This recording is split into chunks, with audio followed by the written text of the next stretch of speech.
Hello students, Devendra academy में आपका स्वागत है। तो देखिए, जैसा कि मैंने आपको कल एक वीडियो में बताया था, जो कि मैंने कल एक वीडियो अपलोड किया था, जिसमें मैंने बेसिक कंप्यूटर का जो नॉलेज है, बेसिक कंप्यूटर जो कोर्स है, वो मैंने स्टार्ट किया है। मैंने कल से वीडियो डालना स्टार्ट किया था। मैं रेगुलर आपको कुछ वीडियो प्रोवाइड कराऊंगा, जिसमें मैं कंप्यूटर का पूरा बेसिक नॉलेज, जो बेसिक इन्फॉर्मेशन है कंप्यूटर के बारे में, जो आपको होनी चाहिए, हर एक स्टूडेंट्स को, हर एक व्यक्ति को होनी चाहिए कंप्यूटर के बारे में नॉलेज। ठीक है, तो वो नॉलेज मैं आपको दे रहा हूँ। तो आपको कल मैंने एक वीडियो प्रोवाइड कराया था, ठीक है, जिसमें मैंने कंप्यूटर का फुल फॉर्म, उसकी जनरेशंस और डेफिनीशंस, ठीक है, उसके बारे में मैंने बात की थी। जो पहला लेक्चर था वो कंप्यूटर की डेफिनीशन, क्या क्या उस डेफिनीशन है उसकी, ठीक है, आउटपुट डिवाइस और इनपुट डिवाइस पर बात की थी, और उसकी जो जनरेशन है कंप्यूटर की, उन पर बात की थी, और उसका फुल फॉर्म बताया था। ठीक है, तो ये कल की क्लास में मैंने बताया था। तो अगर आपने वो कल की क्लास नहीं देखी तो मैं डिस्क्रिप्शन में नीचे लिंक दे दूंगा, तो आप डिस्क्रिप्शन में लिंक दी हुई है, तो आप उसमें जाके देख सकते हैं। ठीक है, कल का वीडियो देखें। जैसा कि मैंने बताया था कि अगर आपने अगर वो वीडियो नहीं देखा तो पहले आप उसको देख लें, ठीक है, उसके बाद आप ये वीडियो देखें। अगर आप क्रम से देखेंगे तो आपको अच्छे से समझ में आएगा। तो ये सभी के लिए है, चाहे वो किसी भी स्टैंडर्ड के स्टूडेंट हों, सभी के लिए इंपॉर्टेंट वीडियो है। ठीक है, चाहे कॉम्पिटिटिव एग्ज़ाम की तैयारी कर रहे हों उनके लिए भी इम्पोर्टेंट है, पीजीडीसीए डीसीए वालों के लिए भी इम्पोर्टेंट है। ठीक है, और जो स्कूल या कॉलेज में अदर कोर्सेज कर रहे हैं उनके लिए भी इम्पोर्टेंट है, क्योंकि आज की समय में कंप्यूटर कंपलसरी हो गया है हर एक फील्ड में। ठीक है, तो कुछ बेसिक जानकारी तो हमें कंप्यूटर के बारे में होनी ही चाहिए, और उसी पर्पस को ध्यान में रखते हुए मैं आपको ये वीडियो प्रोवाइड करा रहा हूँ। ठीक है, तो ये ज़्यादा दिन का नहीं है, बस 10-15 दिन में मैं इसको फिनिश कर दूंगा। 10-15 दिन रेगुलर आपको वीडियो प्रोवाइड कराऊंगा। ठीक है, जब तक कि जो कोर्स है आपका बेसिक कंप्यूटर का वो पूरा नहीं हो जाता, तब तक मैं रेगुलर आपको डेली एक वीडियो प्रोवाइड कराऊंगा।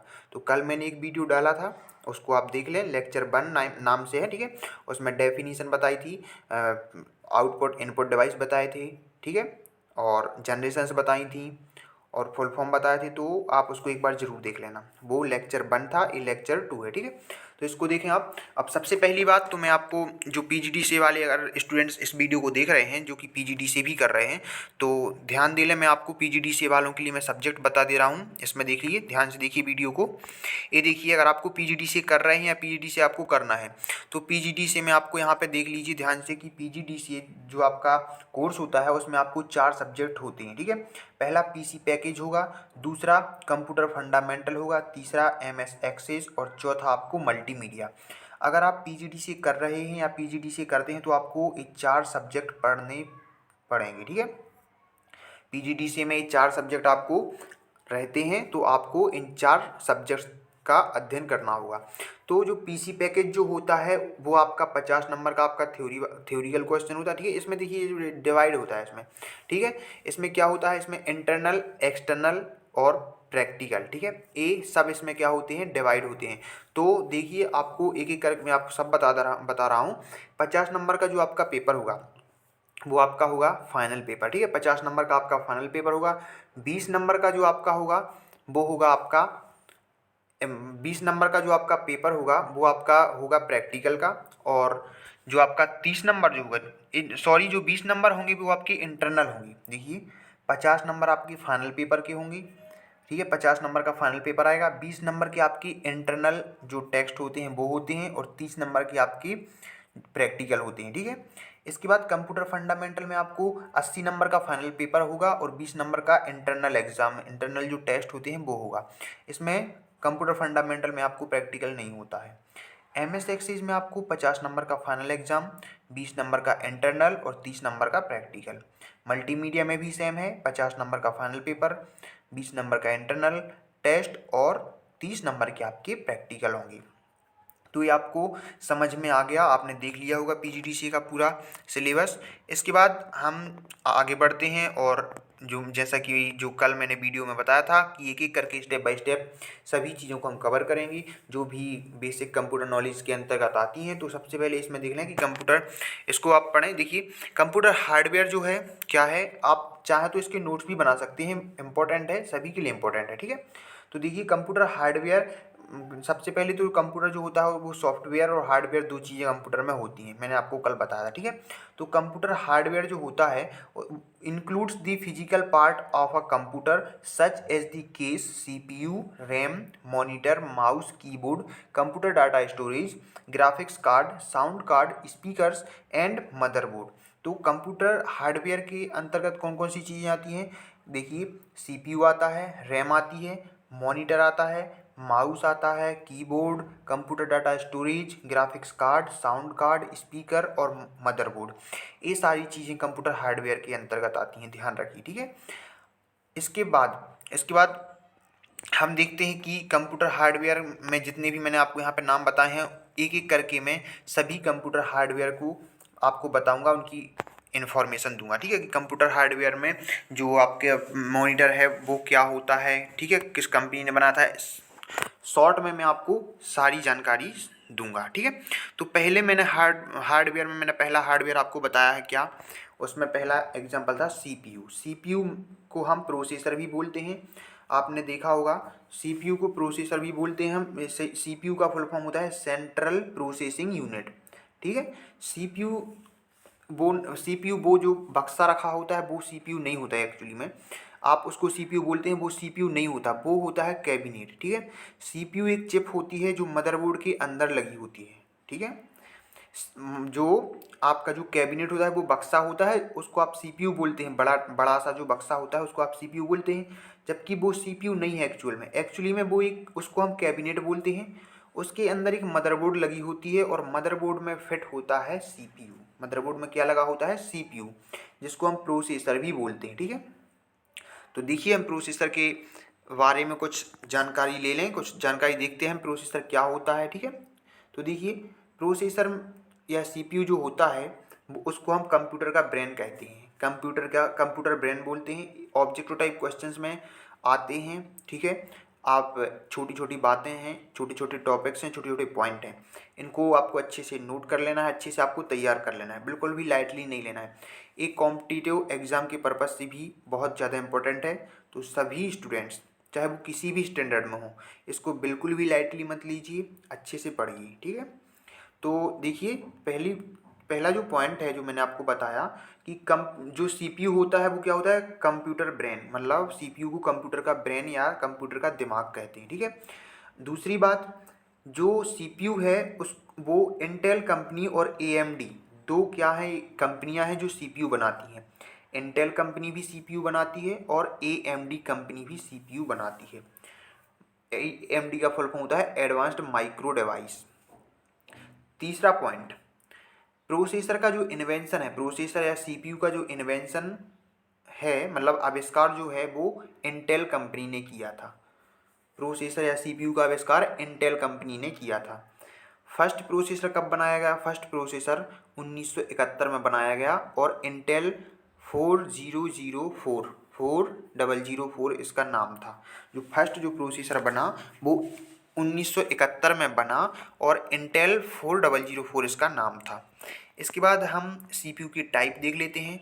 तो सीपीयू के टाइप में हम देखते हैं, पहला हमारा होता है इंटेल। दो टाइप मैंने आपको बताया कि दो कंपनी बनाती है। जो इंटेल जो कंपनी है वो कितने प्रकार के बनाती है प्रोसेसर? 5 प्रकार की। Dual core core i3, CI3 लिखा हुआ है, मतलब कोर i3, ठीक है। Core i5, core i7, core i9। तो मैंने आपको बताई थी कि दो कंपनी प्रोसेसर बनाती हैं, इंटेल कंपनी और एएमडी कंपनी। तो इंटेल कंपनी जो प्रोसेसर बनाती है, 5 प्रकार के प्रोसेसर बनाती है। Dual core, core i3, core i5, core i7, core i9।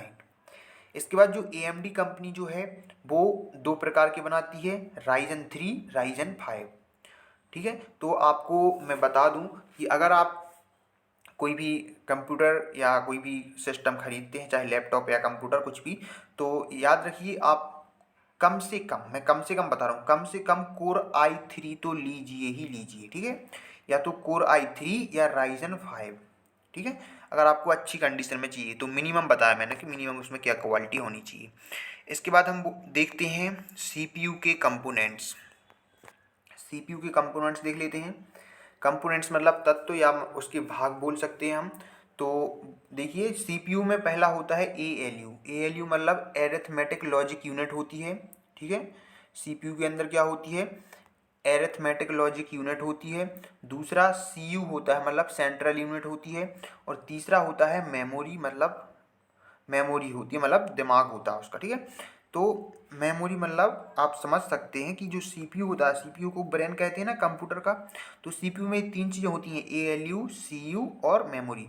ALU arithmetic logic unit इसका फुल फॉर्म है, सीयू का फुल फॉर्म सेंट्रल यूनिट है, और मेमोरी जो होती है वो रजिस्टर मेमोरी होती है। कभी भी ऑब्जेक्टिव में कोई क्वेश्चन आ जाए कहीं पर भी कि सीपीयू में कौन सी मेमोरी होती है, तो रजिस्टर मेमोरी होती है। ऑब्जेक्टिव टाइप क्वेश्चन है, ठीक है, ऑब्जेक्ट में कई बार पूछा जाता है तो सीपीयू में रजिस्टर मेमोरी होती है। अब रजिस्टर मेमोरी कैसी होती है, उसकी क्या क्वालिटी होती है, तो रजिस्टर मेमोरी की जो क्वालिटी होती है वो ये है कि रजिस्टर मेमोरी बहुत छोटी होती है लेकिन फास्ट होती है, स्मॉल बट फास्ट। जो रजिस्टर मेमोरी है उसकी ये क्वालिटी है कि वो छोटी होती है लेकिन फास्ट होती है। इसके बाद जीपीयू, एक कॉन्सेप्ट एक अलग है, जैसे सीपीयू है वैसे एक कॉन्सेप्ट अलग है जीपीयू, ठीक है। जीपीयू का full form graphics processing unit होता है, इसको मैं आपको बाद में डिस्कस करूंगा। अभी फिलहाल हम कंप्यूटर के हार्डवेयर के बारे में बात करें तो मैं उस पर ही फोकस कर रहा हूँ, ठीक है। इसको ये अलग कॉन्सेप्ट है, इसको मैं आपको बताऊँगा, ठीक है। तो ये भी एक क्या है, हार्डवेयर है, जीपीयू ग्राफिक्स प्रोसेसिंग यूनिट। ये भी एक सीपीयू के जैसा ही एक हार्डवेयर है, ठीक है। दूसरा हार्डवेयर, पहला हार्डवेयर हमने पढ़ा क्या, सीपीयू। यहाँ देखिए पहला हार्डवेयर हमने सीपीयू पढ़ा। सीपीयू के बारे में हमने कुछ जानकारी देखी, कुछ छोटी छोटी जानकारी थी जो सीपीयू के बारे में थी, ये मोस्ट इम्पोर्टेंट है आपको। इसके बाद आपको सेकंड नंबर पे आता है रैम। रैम का फुल फॉर्म है रैंडम एक्सेस मेमोरी। ध्यान से सुनिए आप, सेकंड जो मैंने आपको बताया उसका रैम, रैम का फुल फॉर्म है रैंडम एक्सेस मेमोरी। कई बार आपने नाम सुना होगा रैम रोम। मोबाइल मोबाइल में वैसे भी सब मोबाइल चलाते हैं तो रैम रोम सब जानते होंगे, रैम क्या होती, रोम क्या होती, ठीक है। तो ये वही रैम है, ये वही रैम है, कोई अलग से नहीं है, ठीक है। रैम, रैम का फुल फॉर्म क्या है, रैंडम एक्सेस मेमोरी।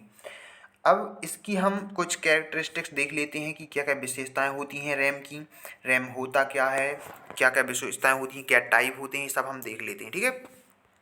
तो रैम, रैम की अगर हम बात करें तो ये क्या है, ये एक वॉलेटाइल मेमोरी है। वॉलेटाइल मतलब होता है अस्थायी मेमोरी। वॉलेटाइल का मतलब होता है अस्थायी मेमोरी। अब अस्थायी का मतलब होता है कि ऐसी मेमोरी जो लंबे टाइम तक स्थायी नहीं रहती, लंबे टाइम तक स्थायी नहीं रहती। कैसे, अब मैं भी आपको बता दूं, आप ध्यान से सुनिए। अस्थायी का मतलब है कि जैसे जब हम कोई भी हम अगर एप्लीकेशन या मोबाइल में कोई भी हम ऐप वगैरह चलाते हैं तो जब तक हम उसको रन करते हैं, जब तक हम उस पर काम करते रहते हैं अपने एप्लीकेशन पर या किसी ऐप पर, जब तक हम काम करते रहते हैं, जब तक हम उसको चलाते रहते हैं, तब तक वो हमारे हमारी रैम में रहेगी, हमारी रैम में तब तक रहेगी जब तक हम उस पर काम करते रहेंगे। जैसे ही हम अदर एप्लीकेशन पर काम कर लेंगे या मोबाइल को बंद कर देंगे तो वो वहाँ से रैम से अलग हो जाएगी, रैम से हट जाएगी वो चीज़। जैसे हम मिनिमाइज़ कर देते हैं ना, मोबाइल में चलाते चलाते मिनिमाइज़ कर देते हैं, तो जब तक चलाते रहते हैं तब तक तो वो रहता है, लेकिन एक लंबे टाइम बाद, एक टाइम बाद जब जैसे हम मोबाइल बंद कर देते हैं या उसको मिनिमाइज करके उसको अलग कर देते हैं वहाँ से, ठीक है, तो क्या होता है, वो वहाँ से रैम से हट जाती है, ठीक है। इसीलिए क्या बोलते हैं हम इसको, अस्थायी मेमोरी बोलते हैं। दूसरा टेम्परेरी डेटा स्टोर, ये अब देखिए जैसे कि वर्ड से ही पता चल रहा है कि ये क्या है, एक वॉलेटाइल मेमोरी मतलब अस्थाई। अस्थाई मतलब स्थायी नहीं है, मतलब परमानेंट नहीं है, टेम्परेरी है, कम टाइम के लिए, ठीक है। तो वॉलेटाइल मेमोरी है इसलिए टेम्परेरी डेटा स्टोर करती है। इस सीधा सीधा कॉन्सेप्ट है, इसमें समझने की कोई बात ही नहीं है, ठीक है। रैम एक वॉलेटाइल मेमोरी है और एक टेम्परेरी डेटा को स्टोर करती है। तीसरा प्राइमरी मेमोरी या मेन मेमोरी, जो रैम है वो प्राइमरी मेमोरी है या इसको हम मेन मेमोरी भी कह सकते हैं। चौथा पॉइंट, इसकी टाइप, चौथे पॉइंट में इसके टाइप हैं कि रैम की टाइप क्या है। तो रैम की टाइप देख लें, रैम चार टाइप है रैम की, DDR1, DDR2, DDR3, DDR4। ये चार टाइप हैं रैम की। DDR का फुल फॉर्म होता है डबल डेटा रेट। DDR का फुल फॉर्म क्या होता है, डबल डेटा रेट। तो DDR1, DDR2, DDR3, DDR4, ये चार टाइप हैं आप काहे की रैम की, याद रखना है आपको, ठीक है। इसके बाद आगे बढ़ते हैं हम। नेक्स्ट जो हमारा पॉइंट है जो ये है कैपेसिटी पर। तो जो रैम की जो कैपेसिटी होती है, क्षमता होती है, वो 2 GB की होती है, 4 GB, 8 GB, 16 GB। मार्केट में 2 GB, 4 GB, 8 GB और 16 GB, 16 GB ये मेमोरी की कैपेसिटी होगी। 2 GB की भी मेमोरी आती है, 4 GB की भी आती है, 8 GB की भी आती है, 16 GB, 16 GB की भी आती है, फिर आगे बढ़ती जाती है 32 GB, 64 GB, ठीक है। तो ये कैपेसिटी है जो GB में होती है, रैम GB में आती है, ठीक है।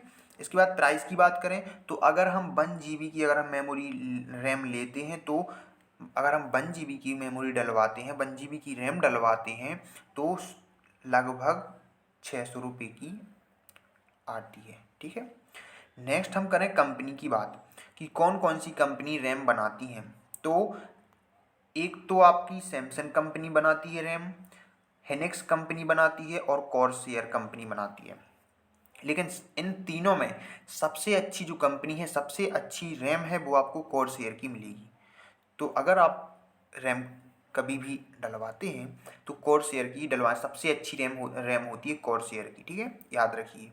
इसके बाद हम स्पीड की बात कर लेते हैं। स्पीड की बात करें, रैम की स्पीड जो होती है वो मेगाहर्ट्ज में होती है, मेगाहर्ट्ज में, MHz मेगाहर्ट्ज में होती है, या हर्ट्ज भी में भी इसको कभी कभी मीजरमेंट कर लेते हैं इसको, ठीक है, मेजर कर लेते हैं। तो ज़्यादातर कायम होती है मेगाहर्ट्ज में आती है, मेगाहर्ट्ज में मेजर करते हैं।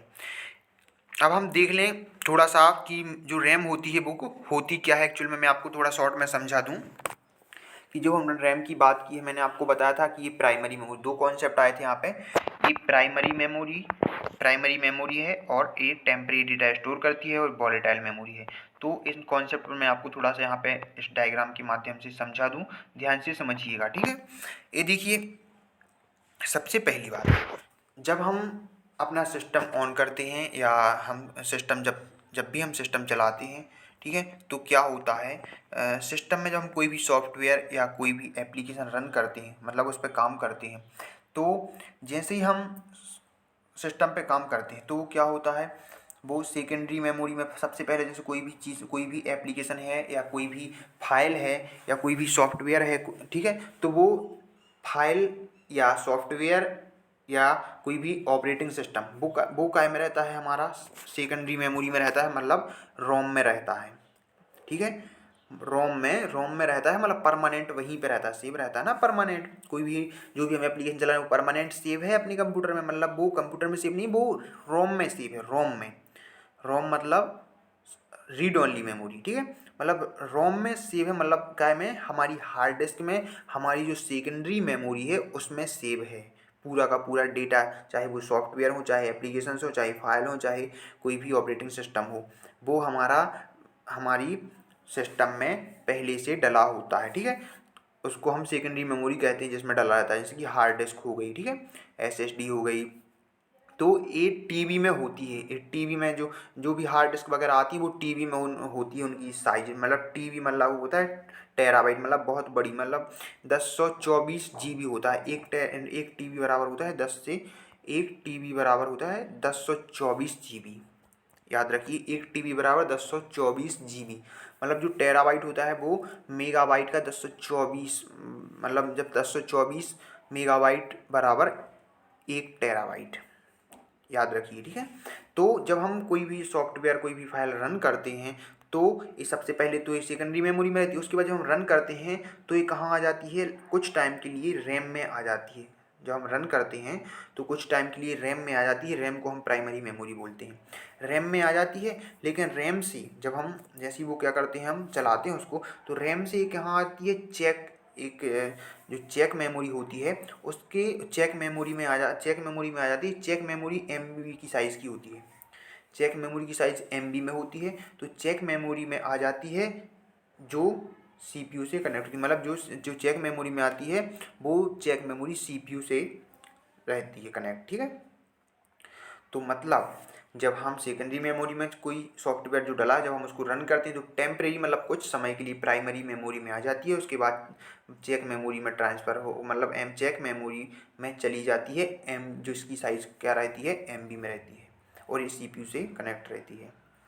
तो एक कॉन्सेप्ट है पूरा आपका रैम का, ठीक है। इसके बाद तीसरा जो हमारा हार्डवेयर है वो है हार्ड डिस्क। तीसरा जो हमारा हार्डवेयर है वो है हार्ड डिस्क, HDD भी इसको शॉर्ट में बोलते हैं। हार्ड डिस्क को मैग्नेटिक डिस्क भी बोलते हैं। इसके दो नाम है हार्ड डिस्क के, मैग्नेटिक डिस्क या हार्ड डिस्क। हार्ड डिस्क आपने देखी होगी, गोल आकार की होती है, जैसे कि CD और DVD होती है, उस टाइप से हार्ड डिस्क होती है आपकी, ठीक है। तो जो हार्ड डिस्क है वो एक सेकेंडरी मेमोरी है, वो प्राइमरी मेमोरी थी, ये सेकेंडरी मेमोरी। मैंने अभी डायग्राम जो ऊपर बताया था उसमें मैंने आपको बताया था ना कि जो हार्ड डिस्क होती है वो सेकेंडरी मेमोरी होती है जिसमें परमानेंट डेटा स्टोर रहता है, ठीक है। तो दूसरा इसका पॉइंट है, परमानेंट डेटा स्टोर करती है hard disk. Hard disk secondary memory है, परमानेंट डेटा स्टोर करती है। तीसरा, ऑल डेटा इंफॉर्मेशन सॉफ्टवेयर, जितना भी डेटा होता है, जितनी भी इंफॉर्मेशन होती है, जितनी भी सॉफ्टवेयर होते हैं, सबके सब काय में होते हैं आपकी हार्ड डिस्क में या मैग्नेटिक डिस्क में। चौथा पॉइंट है कंपनी। कंपनी की बात करें तो WD, सैमसंग और सीगेट, ये तीनों कंपनी हैं जो हार्ड डिस्क बनाती हैं। WD, सैमसंग और सीगेट, ये तीनों कंपनी हार्ड डिस्क बनाती हैं। लेकिन सबसे अच्छा या सबसे अच्छी अगर आपको हार्ड डिस्क चाहिए तो सीगेट की रहती है। मैं आपको वो कर रहा हूँ, ठीक है। इसके बाद नेक्स्ट हम देख लेते हैं इसकी कैपेसिटी की बात करते हैं। तो कैपेसिटी देख लेते हैं हम कि हार्ड डिस्क की कैपेसिटी कितनी रहती है। कैपेसिटी की बात करें तो हार्ड डिस्क की जो कैपेसिटी रहती है वो 50 GB, 1 TB, 2 TB। मैंने आपको अभी बताया कि 50 नहीं, 500 GB, 500 GB की या 1 TB की भी आती है या 2 TB की भी आती है। 1 TB में 1024 GB होते हैं, ये तो सिर्फ 500 GB है यहाँ पर, ठीक है। तो 500 GB की आती है, 1 TB की आती है और 2 TB की आती है, और 1 TB बराबर होता है 1024 GB। प्राइस की अगर हम बात करें तो इसकी जो प्राइस होती है हार्ड डिस्क की, वो अगर हम 500 GB की हार्ड डिस्क ले रहे हैं तो लगभग 2000 रुपये की आएगी। अगर हम 500 GB की लेंगे तो लगभग 2000 रुपये की आएगी। टाइप्स की बात करें तो इसके दो टाइप होते हैं, इंटरनल और एक्सटर्नल। इंटरनल में दो आते हैं, पाटा और साटा।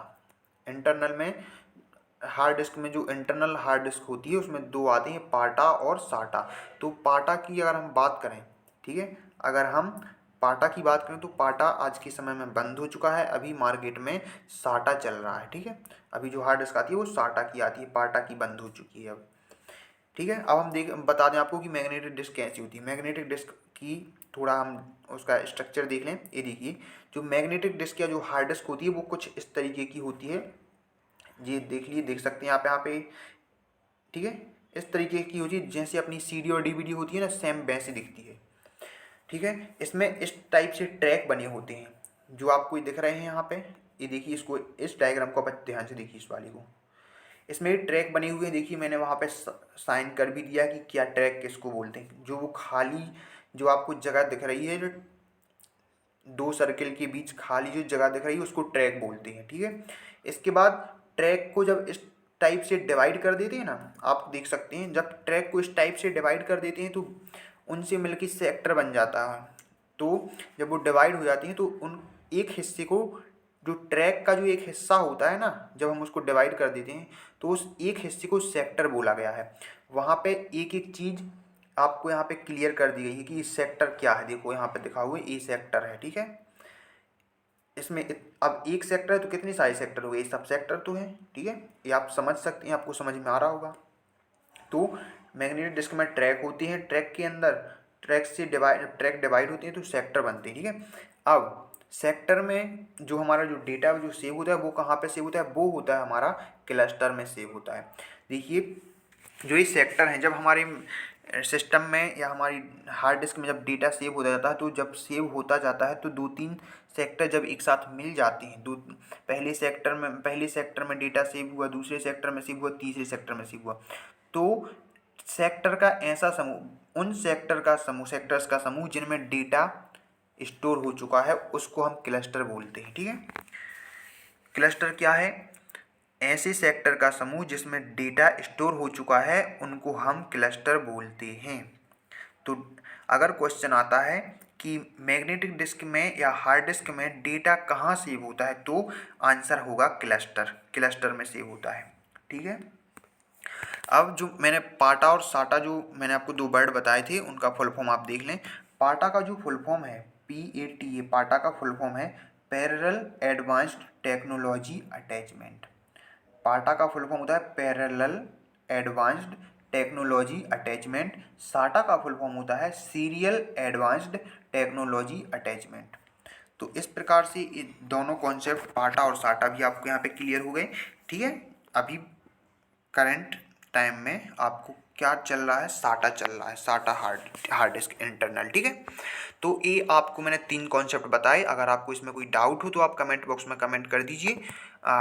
नेक्स्ट वीडियो जो आपको आएगा उसमें मैं आपको इसको सॉल्यूशन दे दूंगा जो भी आपकी डाउट होंगी। ठीक है। अब देखिए इसको मैं प्रैक्टिकली नहीं बता पा रहा हूँ क्योंकि सम रीजन्स में आपको प्रैक्टिकली नहीं बता पाऊँगा। अभी आप इस टाइप से आप याद रखिए, और अगर आपके पास ये सब डिवाइसेस हैं तो आप उसमें देख सकते हैं कि जो जो मैं बता रहा हूँ, क्या अगर कुछ डाउट हो तो आप पूछ सकते हैं। ठीक है। तो कमेंट बॉक्स में कमेंट करके पूछ लीजिए आपको डाउट अगर आपको हो रहा है तो। ठीक है। आप इतना देखिए आपको समझ में आ गया होगा कि पहला मैंने आपको आज की जो क्लास है मैंने उसमें आपको हार्डवेयर के बारे में बताया। ठीक है। हार्डवेयर मैंने आपको कुछ हार्डवेयर की डेफिनेशन बताई है कि कंप्यूटर में जो हार्डवेयर होता है, ठीक है, वो क्या होता है और हार्डवेयर कितने प्रकार के होते हैं तो मैंने आपको बताया है। तो एक एक करके मैंने आपको आज 3 एग्जाम्पल दे दिए। ठीक है। पहला मैंने आपको एग्जाम्पल बताया है, पहला जो हार्डवेयर है वो CPU या प्रोसेसर है, मैंने आपको उसके बारे में बताया पूरा। तो आप अच्छे से याद रखें। आप चाहें तो इसके नोट्स भी बना सकते हैं। ठीक है। जिस टाइप से मैंने लिखा हूँ उस टाइप से आप भी लिख सकते हैं। सेकंड जो मैंने हार्डवेयर बताया है वो है रैम, रैंडम एक्सेस मेमोरी। तीसरा जो मैंने आपको हार्डवेयर बताया वो है हार्ड डिस्क या मैग्नेटिक डिस्क। इसके आगे और भी अभी हार्डवेयर हैं तो उनको मैं आपको कल डिस्कस करूँगा। ठीक है। ज़्यादा नहीं पढ़ाना, एक दिन में कम कम ही पढ़ो, आराम से पढ़ो। ठीक है। रोज़ एक वीडियो डालूंगा, ज़्यादा लंबी वीडियो नहीं होगी। एक दिन में 2 या 3 हार्डवेयर ही पढ़ाए जाएंगे। ठीक है। तो आप अच्छे से इनको कंप्लीट करो। इसके आगे जो भी हार्डवेयर है, मैं 3 हार्डवेयर मैंने आज बता दिए। ठीक है। अगर आपने कल का वीडियो नहीं देखा तो डिस्क्रिप्शन में लिंक में दे दूंगा, तो कल वाला वीडियो भी देख लीजिए। तो वो वाला वीडियो देख लें, उसके बाद ये वाला वीडियो देखें। अब नेक्स्ट तैयार रहिए कल के वीडियो के लिए। उसमें मैं इसके आगे वाले जो कॉन्सेप्ट हैं, जो आगे वाला जो हार्डवेयर है उनके बारे में डिस्कस करूंगा। तो अगर आपको ये वीडियो पसंद आई तो वीडियो को लाइक कर दीजिए, और अगर आप चैनल पर पहली बार आए हो तो चैनल को सब्सक्राइब जरूर कर लें, साथ में बेल आइकन को भी प्रेस कर दें। Thank you.